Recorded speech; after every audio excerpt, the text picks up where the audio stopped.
8वीं कक्षा हिंदी स्वाध्याय। कविता का नाम है मातृभूमि। सबसे पहले हम कविता के नीचे कल्पना पल्लवन में जो सवाल पूछा है उसका जवाब देखेंगे। विषय मातृभूमि की सेवा में जीवन अर्पण करना प्रत्येक मनुष्य का कर्तव्य है। इस कथन पर अपने विचार लिखो। उत्तर, जिस प्रकार एक माता अपने बच्चे का पालन पोषण करती है उसी प्रकार मातृभूमि हमें अन्न, जल और आश्रय प्रदान करती है। हम इसी मिट्टी में खेलकर बड़े होते हैं और यही की जलवायु में सांस लेते हैं। इसलिए मातृभूमि का ऋण हमारे ऊपर सबसे अधिक है। मातृभूमि की सेवा करने का अर्थ केवल युद्ध क्षेत्र में जाकर लड़ना ही नहीं है, बल्कि अपने देश की उन्नति के लिए कार्य करना भी है। एक सच्चा नागरिक वही है जो अपने निजी स्वार्थों को छोड़कर समाज और देश के हित के बारे में सोचे। राम प्रसाद बिस्मिल जैसे महान क्रांतिकारियों ने अपनी मातृभूमि को स्वतंत्र कराने के लिए हंसते हंसते अपना जीवन बलिदान कर दिया। आज के समय में हम ईमानदारी से अपना काम करके, प्रदूषण कम करके, शिक्षा का प्रसार करके और देश के नियमों का पालन करके भी मातृभूमि की सेवा कर सकते हैं। यह प्रत्येक मनुष्य का परम कर्तव्य है कि वह अपनी मातृभूमि के मान सम्मान की रक्षा करे और आवश्यकता पड़ने पर अपना तन, मन और धन सब कुछ न्यौछावर करने के लिए तत्पर रहे।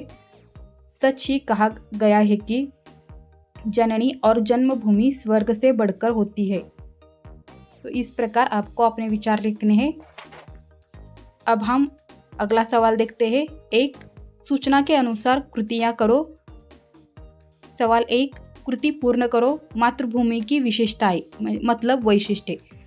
इसका जवाब है, इस भूमि ने श्री रामकृष्ण जैसे सुपुत्रों को जन्म दिया है। समुद्र नित्य इसके चरणों की धूल धोता है। अगला सवाल, कृति पूर्ण करो। कवि मातृभूमि के प्रति क्या करना चाहते हैं? जवाब है, मातृभूमि के चरणों में अपना शीश नवाना चाहते हैं। अपनी भक्ति रूपी भेंट उसकी चरण में लाना चाहते हैं। मातृभूमि के चरणों की सेवा मतलब चरण दबाना चाहते हैं। अपना मन और देह मातृभूमि पर बलिदान करना चाहते हैं। इस प्रकार इसका जवाब देना है। अगला सवाल है, एक शब्द में उत्तर लिखना है। सवाल 1, कवि की जीवा मतलब जीभ पर किसका नाम होता है? क्यों किसका नाम है? उत्तर है मातृभूमि का। सवाल 2, मातृभूमि के चरणों को नित्य धोने वाला कौन है? जवाब है समुद्र। सवाल 3, मातृभूमि के सुपुत्र कौन है? उत्तर है श्री रामकृष्ण। सवाल 4, कवि के माथे पर क्या हो? उत्तर है चंदन। सवाल 5, कवि की छाती पर क्या हो? उत्तर है माला। हमारा अगला सवाल है, कविता की पंक्तियां पूर्ण करो। सेवा में तेरी माता में भेदभाव तजकर वह पुण्य नाम तेरा प्रतिदिन सुनूं सुनाऊं तेरे ही काम आऊं तेरा ही मंत्र गाऊं मन और देह तुम पर बस बलिदान कर जाऊं। इस प्रकार हमें कविता की पंक्तियां पूर्ण करनी है। हमारा अगला सवाल है, निम्न विराम चिन्हों के नाम लिखकर उनका वाक्य में प्रयोग करो। 1, पूर्ण विराम। वाक्य है, भारत मेरा महान देश है। दूसरा है अर्ध विराम। वाक्य है, सूर्यास्त हो गया, पक्षी अपने घोंसलों की ओर लौटने लगे। तीसरा है प्रश्न चिन्ह। वाक्य है, क्या तुमने आज का समाचार पढ़ा? चौथा है योजक चिन्ह। वाक्य है, हमें अपने माता पिता की सेवा करनी चाहिए। अगला है विस्मय बोधक चिन्ह। वाक्य है, वाह कितना सुंदर दृश्य है। 6, इकहरा उद्धरण चिन्ह। वाक्य है, राम प्रसाद बिस्मिल एक महान स्वतंत्रता सेनानी थे। अगला विराम चिन्ह है दोहरा उद्धरण चिन्ह। वाक्य है, लोकमान्य तिलक ने कहा स्वराज्य मेरा जन्मसिद्ध अधिकार है। और हमारा आखिरी विराम चिन्ह है निर्देशक चिन्ह। वाक्य है, सफलता के 3 मूल मंत्र है परिश्रम, धैर्य और लगन। इस प्रकार आपको विराम चिन्ह और उसका नाम, उसके बाद वाक्य लिखना है। अगला सवाल है उपयोजित लेखन। सवाल देखिए, ग्रंथालय, स्वप्न, पहेली, कांच, इन 4 शब्दों के आधार पर कहानी लिखनी है। कहानी का शीर्षक है ज्ञान का चमत्कार। एक छोटा सा गांव था। यह आर्यन नाम का एक जिज्ञासु बालक रहता था।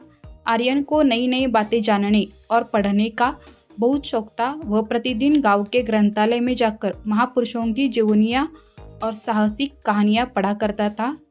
एक दोपहर ग्रंथालय के एक शांत कोने में बैठकर एक पुरानी पुस्तक पढ़ते समय आर्यन की आंख लग गई और उसने एक अद्भुत स्वप्न देखा। सपने में उसने देखा कि वह एक घने जंगल के बीच एक प्राचीन महल में पहुंच गया है। उस महल के द्वार पर एक विचित्र द्वारपाल खड़ा था, जिसने आर्यन के सामने एक पहेली रखी। पहेली कुछ इस प्रकार थी, वह कौन सी चीज़ है जिसे कोई चुरा नहीं सकता और जिसने जितना बांटो वह उतनी ही बढ़ती है।